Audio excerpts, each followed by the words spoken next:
Of course, that had the great video to accompany it, you dressed up as the Sally Army lady. Do you have a say in videos? I mean, are you into the whole thing of video? Well, we must have made at least 10 videos now. We've made one for every single, at least one for every single. And, well, in the beginning, especially with the original band, we didn't really like making videos very much. All I ever wanted to do was play in the band and make records and you know, do shows. And I thought that making videos were really a pain in the neck, you know, and it just seems like more promotion. And I wasn't into any of that. I didn't like it. I didn't even want to visualize the song that much because I liked to leave the song more open to the listener's imagination, you know, because the song should be personal to you and you should have your own interpretation of any song. It should mean something to you. Even if it just says Bebop-a-Lula, she's my baby, that's got to be personal with your own. When you just spell it out for the listener, for me, but I'm coming from a very old traditional school in rock and roll, which is where I am and where I like to be, and I'm moving with the times slowly. But and also I think videos are kind of boring. Although to tell you the truth, if I see one that with a band I really like now, I'm getting kind of excited about it. It took me a long time to come around, but. We made a few, and they're more what you call performance videos, just the band playing.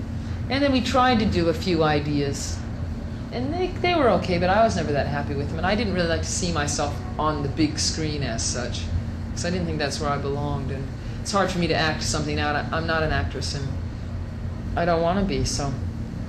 You don't have gimmicks at all, and you've stood the test of time. Do you think that's got something to do with it? I mean, you're no fuss, no frills band. No, we don't need all that. We don't need that, but that doesn't mean that we don't like it. And when you just said that now, it reminded me, when you mentioned gimmicks, it reminded me of that interview, which I suppose is pretty famous, of Jimi Hendrix. I mentioned him before. I've been thinking about him a lot lately, but they are talking to him, and I don't know, it was on some national show in America, Johnny Carson or something, and they're saying to him, you use a lot of gimmicks, don't you? And he was going, gimmicks, you know, it's all gimmicks. I mean, they're talking to one of the greatest guitar players ever. And he laughed and he said, yeah, of course it's all gimmicks, you know, everything's gimmicks. Because he would set his guitar on fire and stuff, and, you know, and play with his teeth and things. And I certainly respect gimmicks. I think it's great, you know, and it's a lot of fun. And really that's what rock and roll should be about, is a lot of fun. For me it is anyway.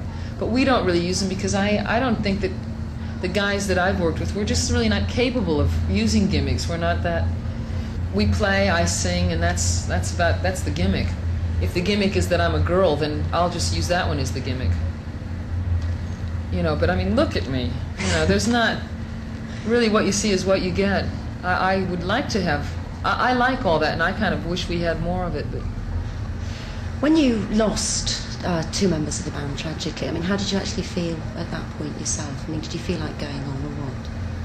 Well, I felt pregnant at the time, so I was really confused. But, well, you know,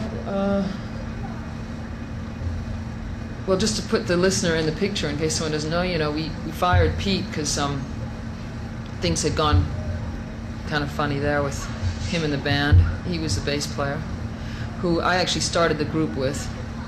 And, you know, he's taking a lot of drugs and stuff. And so that wasn't working out too good in the end. And then 2 days after we fired Pete, Jimmy, the guitar player, who really was sort of my right arm in the band and helped me a lot and really brought out the melody in me and like kept me from being too punky, which is what I was when he met me. And he probably really determined the Pretenders sound the most. Well, and then he died, again from drugs, and then Pete eventually died anyway, so in case you didn't know, that's what happened. I didn't really think about whether I was going to carry on or not, no, because I was really thinking more about kind of losing my friends rather than what, you know, I was doing with my band. Mm. But then Martin and I know even at Jim's funeral, his family was saying, oh, you will carry on though, won't you? I mean, you must carry on. And I think they were kind of saying that in a sort of, in the absence of Jim, kind of on his behalf, because I know he would have felt terrible to think that we just dropped the whole thing because he, you know, died, I know he would have been really let down by that if he thought that we'd done that. So I think they were kind of telling us to carry on for Jim's benefit, you know, out of respect for him. And then, of course, what else can Martin and I do? You know, he plays drums. What else can I do? You know, how are you going to keep them down on the farm after they've seen Paris? You know, I mean, I'm not going to go back to working in Pizza Land, you know what I mean? I like playing the guitar in the band. So...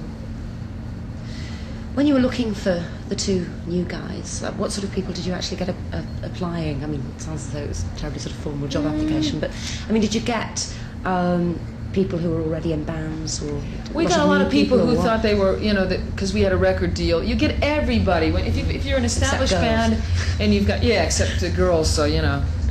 You know, I got no faith at all, you know, in this. I thought we'd get 1 or 2 girls down, but nah. You know, couldn't be bothered. They were waiting to see female guitar player wanted, so let them have it.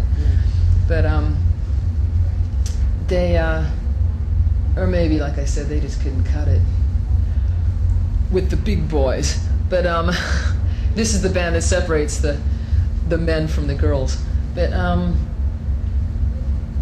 we got really a lot of people who wanted to join a band because, you know, there was obviously a deal there and there was going to be some money, and it was, you know, the thing was set up for them. And then we got quite a few people who were fans of the band. As it turns out, we went with the first guy we had down, so that was lucky. And that was a guy that Jim had phoned the night before he died anyway and said, you know, we want to add someone for live work. And Jim was always asking anyone to come on stage and play with and everything. He just loved playing. He was just the definitive guitar bore. There was absolutely nothing else he would talk about. If anyone wanted to sit down and talk guitars with him, that was it. He would just talk all night about it, or play or jam or whatever. He'd go anywhere and play down any club with any band that would let him on stage. And he'd get anyone on with us. And he had called Robbie and said, you know, we'd like to get someone else in for live work, and, you know, would you come down? He'd seen Rob, he knew him from somewhere, and he knew Rob was really good, so Robbie was the first person we had down.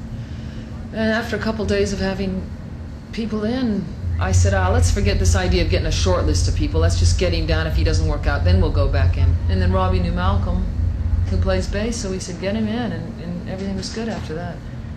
So the story had a happy ending, you could say.